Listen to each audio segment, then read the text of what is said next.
What if the most shocking moments in 1950s cinema didn't involve loud chaos, but quiet sentences, glances, and pauses?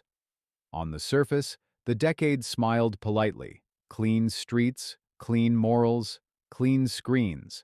But inside dark theaters, filmmakers were quietly poking holes in the rules. Halfway through this story, you'll realize something unsettling.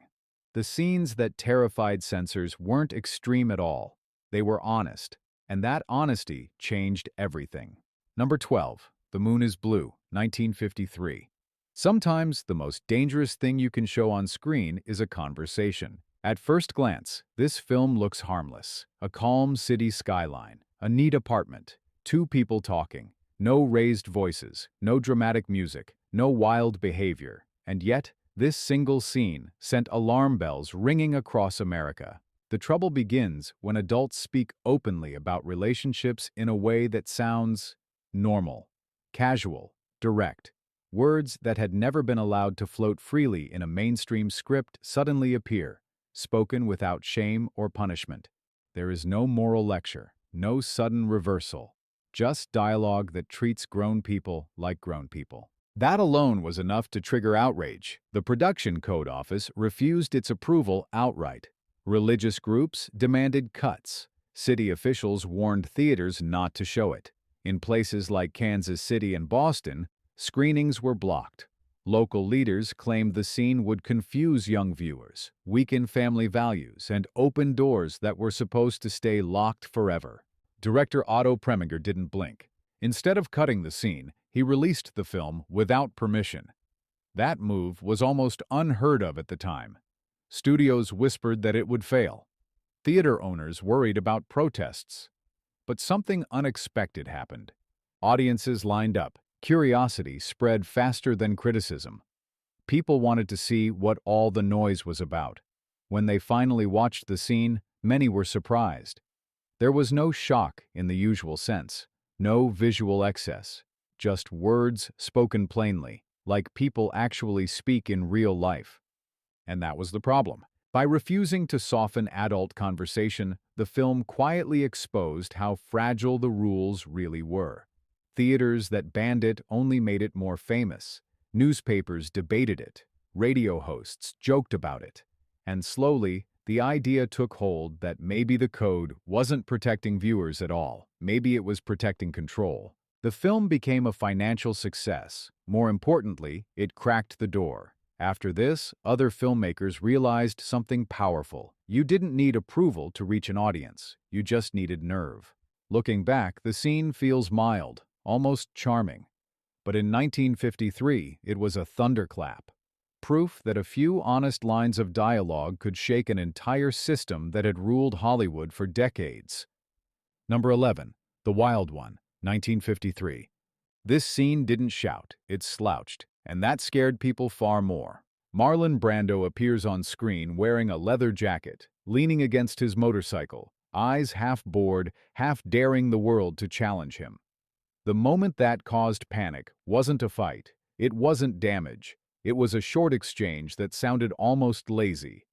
Someone asks him what he's rebelling against. He answers with a shrug that feels like a punch. That single line hit audiences like a shockwave. In the 1950s, rebellion was supposed to have a reason, a clear cause, a visible problem. But Brando's character offered none. He wasn't angry, he wasn't desperate. He was simply unimpressed with the world around him, and that attitude felt contagious. Officials panicked. In the United Kingdom, the film was blocked for more than a decade. Leaders worried it would encourage youth to copy the posture, the clothing, the tone. In small American towns, mayors canceled screenings after warnings from local law enforcement. Some theaters removed posters entirely, afraid that even advertising the film would invite trouble. What made the fear worse was how little actually happened on screen. There were no long sequences of chaos, no exaggerated behavior.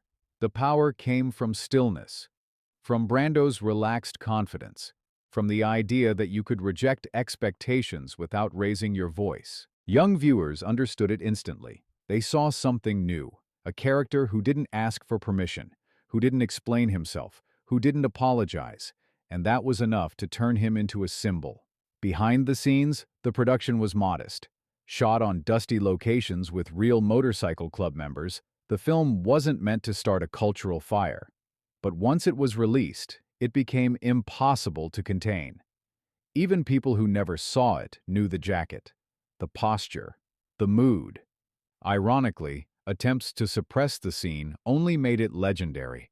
The more adults warned against it, the more it represented freedom to younger audiences. Years later, when the bans were lifted, the world had already changed. The attitude Brando introduced had spread everywhere.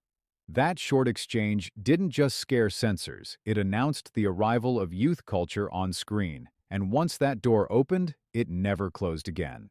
Number 10. Diabolik, 1955. Some scenes don't shock you with noise, they freeze you with silence. This moment takes place in a quiet bathroom. No dramatic music, no frantic movement. Just still water, pale tiles, and a feeling that something is deeply wrong. When audiences first saw this scene, many didn't react right away. They leaned forward, they held their breath, and by the time they understood what they were seeing, it was already too late. The scene centers on a body submerged in a bathtub. It stays there longer than viewers expect. The camera does not rush away. It does not soften the moment. It simply waits. That patience made censors extremely uncomfortable. In Britain, officials demanded heavy cuts. They claimed the scene was too cruel, too intense, and emotionally overwhelming. In some places, the film was blocked entirely unless the sequence was shortened. Even in the United States, distributors trimmed seconds just to reduce complaints.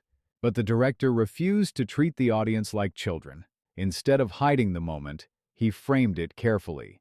The horror didn't come from action, it came from realization, from the slow understanding that the rules of safety no longer applied. Viewers were used to neat resolutions. This scene offered none. It let fear sit quietly in the room. Behind the scenes, the production itself pushed limits. The water used for filming was kept extremely cold to capture genuine physical reactions. The actors were uncomfortable. The crew was tense, and that discomfort translated directly to the screen. What truly unsettled censors was not what happened, but how it was shown. There was no escape through fast editing, no moral lecture afterward. The scene trusted viewers to feel something without being told what to feel. Word spread quickly. Theaters posted signs asking audiences not to reveal the ending. Ushers were instructed to watch crowds closely. People walked out shaken, not because they had seen something graphic, but because the film respected their intelligence enough to let silence do the work. Over time, the scene became legendary. Directors studied it. Critics praised its restraint. Modern viewers might find it subtle, but in 1955, it was radical. It proved that fear could be created through stillness, patience, and atmosphere. The bathtub scene didn't just disturb audiences, it rewired expectations. It showed that cinema didn't need spectacle to leave a mark. Sometimes, all it needed was time, and the courage to let a moment linger just a little too long. Number 9. Night and Fog, 1956. This scene wasn't banned because it broke rules. It was banned because it refused to look away. Unlike fictional stories, this film offered no comfort, no characters to follow, no dramatic arc to soften the experience. One particular sequence stunned audiences and terrified officials across multiple countries.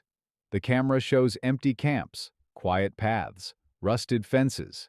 Then, without warning, it cuts to images of mass burial from the recent past. The contrast is devastating.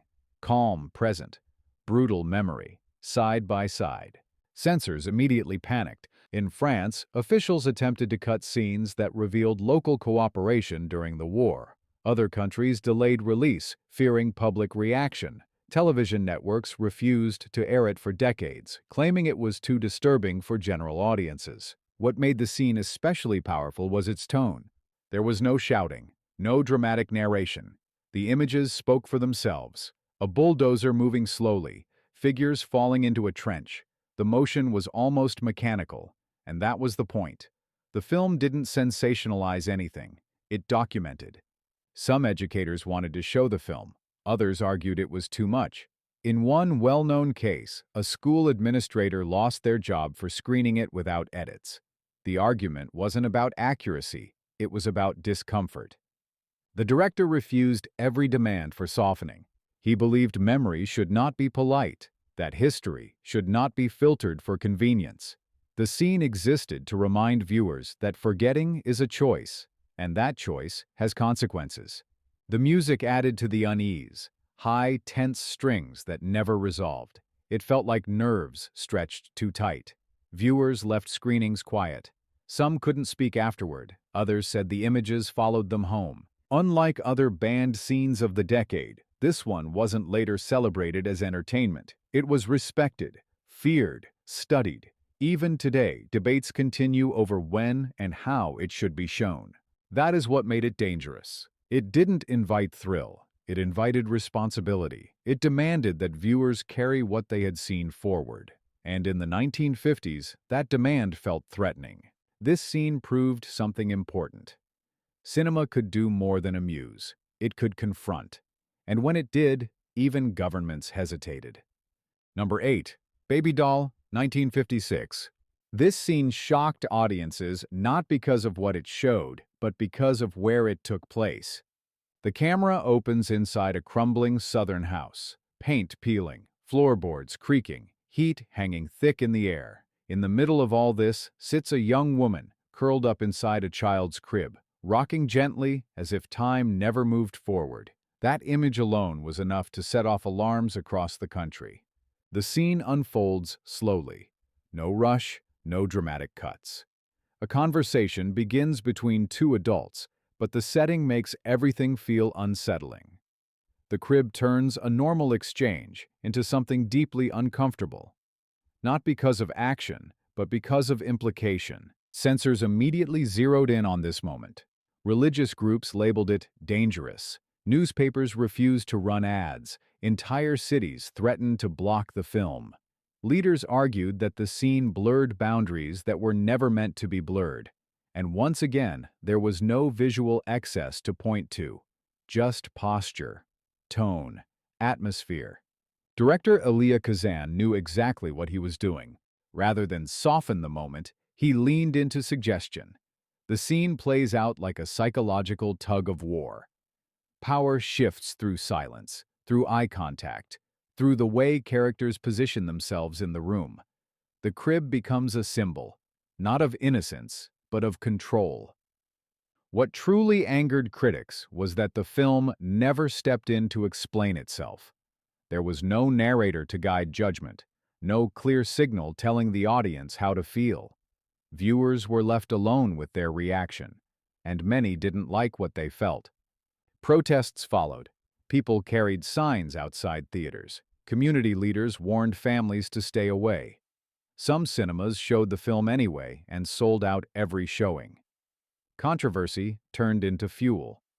Behind the scenes, the production itself mirrored the instability on screen. The house used for filming was real and barely standing. It swayed during strong winds. Crew members joked nervously about the building collapsing mid-scene. That physical unease leaked into the performances. Over time, the crib scene became infamous, not because it crossed a clear line, but because it erased one. It asked viewers to confront discomfort without offering relief. Today, the scene feels quieter than its reputation. But in 1956, it was explosive. It proved that suggestion could be more unsettling than anything explicit, and that placing a character in the wrong setting could be enough to bring an entire censorship system to its knees. On number 7, And God Created Woman, 1956. This scene didn't break rules. It ignored them completely. The moment happens in a crowded seaside bar. Music plays, people laugh. And then Brigitte Bardot begins to move. Barefoot, loose, unbothered by who is watching. The camera doesn't rush. It lets the movement breathe. And suddenly, the room belongs to her. There was nothing graphic about the scene. No dramatic setup, no consequences attached. That was exactly the problem. For the first time in mainstream cinema, a woman expressed joy and desire without apology, without punishment, without being corrected by the story, and for many authorities, that was unacceptable. Countries across Europe reacted quickly. Some blocked the film entirely, others demanded cuts to shorten the dance. In the United States, distributors trimmed seconds, hoping to dull the impact. But magazines printed still images anyway. Drive-in theaters booked the film site unseen. The shockwaves were immediate. Audiences didn't just watch the scene. They talked about it. They argued about it. They returned to see it again. Bardot became a symbol overnight, not because of scandal, but because of freedom. Behind the scenes, the production was personal. The director and lead actress were newly married at the time. Their chemistry was natural, unforced. That authenticity carried onto the screen and made the scene feel alive rather than staged. Censors struggled to articulate what bothered them most. It wasn't behavior, it wasn't clothing, it was control. The character wasn't being judged by the story. She wasn't being redirected. She simply existed on her own terms. That terrified traditional gatekeepers. The scene didn't warn viewers. It invited them. And once audiences accepted that invitation, the old rules started to look fragile. Tourism in the filming location spiked. Fashion shifted. Attitudes softened.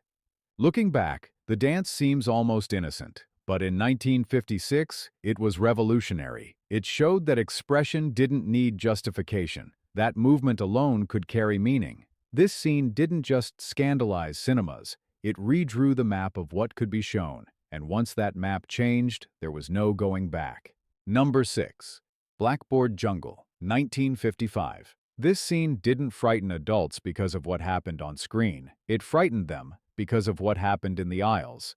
The film opens inside a tough inner-city school. Desks are scratched. Walls are worn. Authority feels fragile. Then the opening music hits. A driving rhythm bursts out of the speakers, louder and more confident than anything most audiences had ever heard in a movie theater. Within seconds, something strange began happening.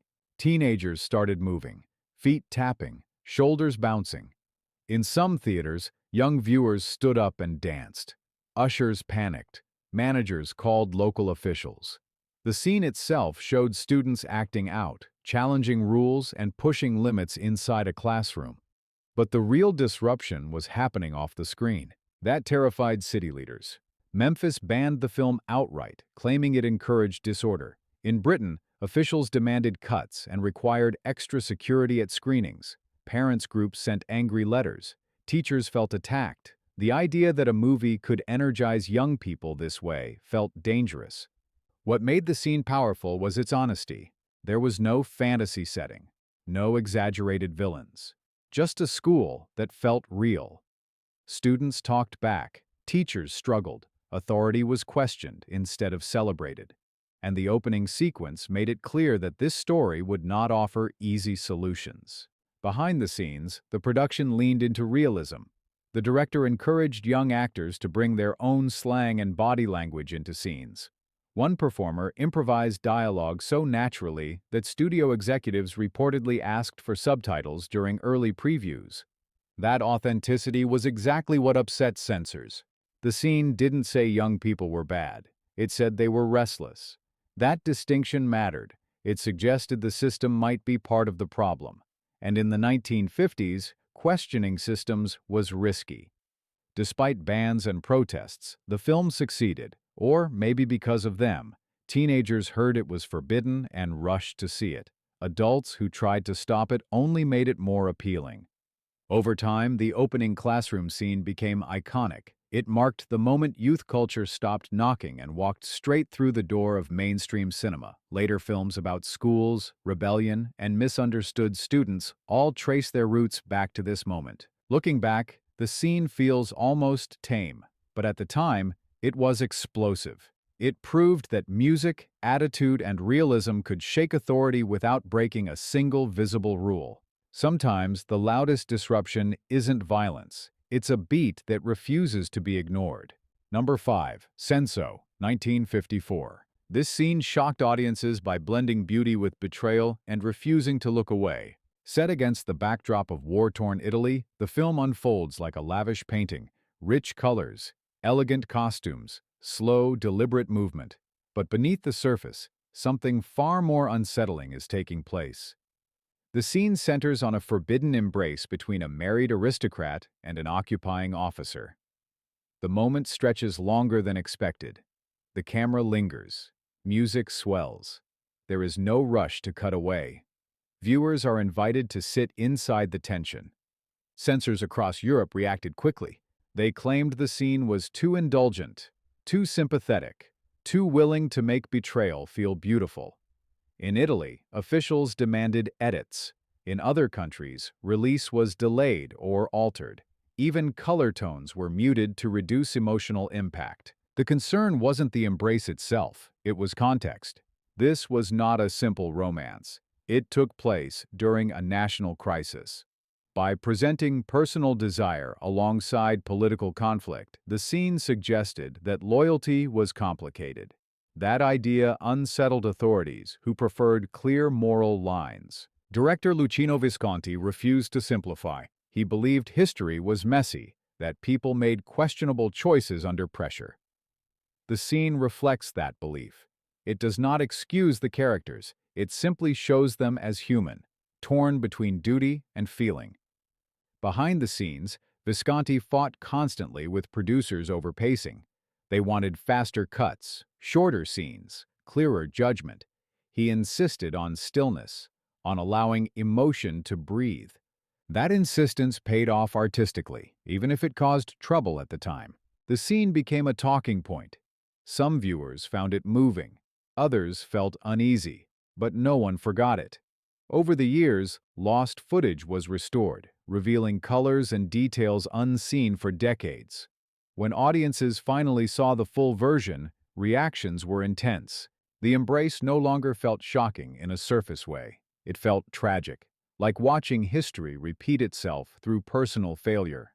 In 1954, this kind of emotional complexity was risky. The scene challenged the idea that cinema should guide judgment instead of presenting reality. It proved that beauty could carry uncomfortable truths, and that sometimes the most controversial moments are the ones that refuse to tell you what to think. Number 4. The Man with the Golden Arm, 1955. This scene didn't rely on chaos. It relied on honesty, and that honesty terrified the system. The moment unfolds quietly. A small room, harsh lighting, a man alone with his thoughts and his habits.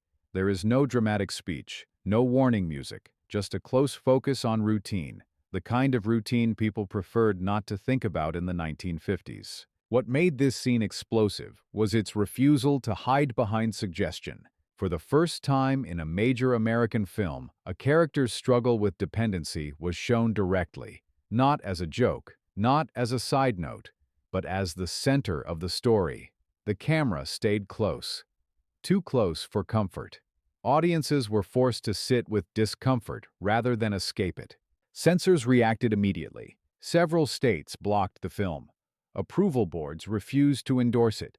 Newspapers hesitated to advertise it. Officials argued that showing this behavior, even in a serious context, would encourage imitation. They believed silence was safer than exposure. Director Otto Preminger disagreed. He released the film anyway, without official approval. That decision alone was a gamble. Studios warned him it would fail. Theater owners feared inspections. But once again, controversy fueled curiosity. Audiences showed up. They expected shock. What they got was something else. A sober, unflinching look at a man losing control and trying to regain it. There was no glamour, no easy solution. The scene didn't judge. It observed. Behind the scenes, the lead actor prepared intensely. He visited real clinics. He studied behavior carefully. He wanted the scene to feel truthful rather than exaggerated. That realism is exactly what unsettled viewers. The music added to the tension. Sharp rhythms that felt restless, unresolved, like a mind unable to settle. It wasn't comforting. It wasn't meant to be. Over time, the scene changed the conversation. Within a few years, rules around portraying dependency began to loosen. Filmmakers cited this movie as proof that serious treatment mattered. The scene didn't cause harm, it sparked understanding. Looking back, it's easy to forget how bold this moment was. Today, stories about personal struggle are common, but in 1955, showing this openly was almost unthinkable. This scene didn't shout rebellion, it whispered truth, and that whisper cracked a wall that had stood for decades. Number 3. The Lovers, 1958. This scene didn't shock because of movement, it shocked because of stillness. The camera lingers on a quiet country night. Two people sit together. Words fade away. What follows is a long, unbroken stretch of silence, filled only with glances, breath, and closeness. There is no dramatic cue telling the audience how to react. That silence caused outrage. Officials claimed the scene suggested too much, that it crossed invisible lines without technically breaking any. There were no explicit actions, no raised voices, just intimacy treated as natural rather than forbidden. Authorities in the United States seized a print of the film. Theater owners were questioned. The case escalated into a courtroom battle that reached the highest level. Judges debated what made a scene unacceptable. One famously admitted that defining the line was nearly impossible, but insisted they knew it when they saw it. That statement became legendary. The director, only in his mid-20s at the time, refused to cut the scene. He believed the moment was essential, that it represented connection without commentary, without punishment. The film itself was modestly made, shot quickly, financed creatively. Locations were borrowed, equipment was minimal, but the impact was massive. Once the legal battle ended and the film was cleared, audiences rushed in, not because it was forbidden anymore, but because it had been fought over. The scene became a symbol, not of excess, but of freedom. Critics began to reframe it. They praised its restraint, its poetry, its refusal to turn closeness into spectacle. Filmmakers studied it, imitated it, built careers inspired by its quiet confidence. In 1958, this was radical. The scene suggested that personal desire did not require explanation or punishment, that it could exist without chaos, without apology. That idea alone shook decades of control. Today, the moment feels calm, almost gentle, but that calm once sparked courtrooms, headlines, and cultural shifts. Sometimes the most disruptive act is refusing to dramatize what feels real. Number 2, Peeping Tom, 1960. This scene didn't just unsettle audiences, it made them feel responsible. Viewers thought they knew what kind of film they were walking into. A quiet mystery, a reserved British production, something polite. Instead, the opening moments delivered a jolt that left theaters stunned. The camera becomes the point of view. You are no longer watching events from a safe distance. You are seeing exactly what the character sees. The lens moves slowly, intentionally, too intentionally, and suddenly, the audience realizes they are not observers anymore. They are participants. That realization caused outrage. Critics reacted with fury. Newspapers called the film unhealthy. The director was accused of crossing a line that should never be crossed. Theater owners pulled the movie after a single week. The filmmaker's career collapsed almost overnight. What frightened people wasn't action, it was implication. The scene suggested that simply watching could carry weight. That curiosity itself might have consequences. The film never winked at the audience. It never reassured them. It held the mirror steady and refused to look away. Censors struggled to explain why the scene felt so wrong. Nothing explicit was shown, nothing sensationalized. But the perspective changed everything. By placing the viewer inside the moment, the film stripped away distance. Comfort vanished. Behind the scenes, the production was modest. Limited budget, simple locations, clever camera tricks. The director even appeared briefly on screen to save money. None of that mattered once the backlash began. The reaction was swift and brutal. The film disappeared from mainstream conversation for years. Its creator was labeled untrustworthy. Television avoided mentioning it. Film schools quietly studied it while pretending it didn't exist. Then something changed. Decades later, younger filmmakers rediscovered it. They recognized how far ahead of its time it was, how it predicted modern storytelling techniques, how it dared to ask uncomfortable questions without offering easy answers. When the film returned to screens, audiences reacted differently. The scene still felt uneasy, but now it felt intentional rather than threatening. Critics re-evaluated it as a turning point rather than a mistake. In 1960, the idea that a film could implicate its audience was terrifying. Cinema was supposed to entertain, not accuse. This scene shattered that expectation. It proved that perspective alone could be more powerful than action, and that sometimes the most controversial choice is where you place the camera. Number 1. Salt of the Earth, 1954. This scene wasn't banned for what it showed. It was banned for what it said without raising its voice. The moment unfolds quietly. A line of women steps forward as their husbands step back. There is no dramatic music, no speech, just a shift in position that changes everything. In the 1950s, this was explosive. The scene showed women taking control of a situation they were never expected to lead. Not in anger, not in chaos, but with calm determination. That calm was deeply unsettling to authorities. The film was targeted before it even reached theaters. Politicians condemned it. Organizations pressured cinemas to cancel bookings. Performers were harassed. One lead actress was forced to leave the country during production. The director finished scenes using careful framing and stand-ins, turning limitation into eerie effectiveness. The scene became the center of the controversy. Officials claimed it promoted dangerous ideas, that it challenged traditional roles, that it encouraged unrest. But what truly bothered them was how ordinary it looked. The women weren't portrayed as radicals. They were portrayed as people responding to necessity. That realism made the message harder to dismiss. Theaters that dared to show the film faced protests. Some received threats. Many backed out. As a result, the movie barely reached audiences at the time. Financially, it struggled. Culturally, it was buried. And yet, the scene endured. Years later, when the film resurfaced, viewers were struck by how restrained it felt, how respectful, how grounded. The moment that once terrified officials now felt honest and forward-thinking. Historians began to reassess it. Libraries preserved it. Institutions quietly acknowledged its importance. The same scene that once caused suppression became a symbol of courage and persistence. In 1954, showing people stand up without shouting was considered dangerous. Authority depended on silence and separation. This scene suggested unity instead. That suggestion was enough. It proved that cinema didn't need spectacle to make a statement. Sometimes, all it needed was a quiet line of people refusing to step aside. So, here's the real question. If these scenes felt dangerous in the 1950s, what does that say about fear today?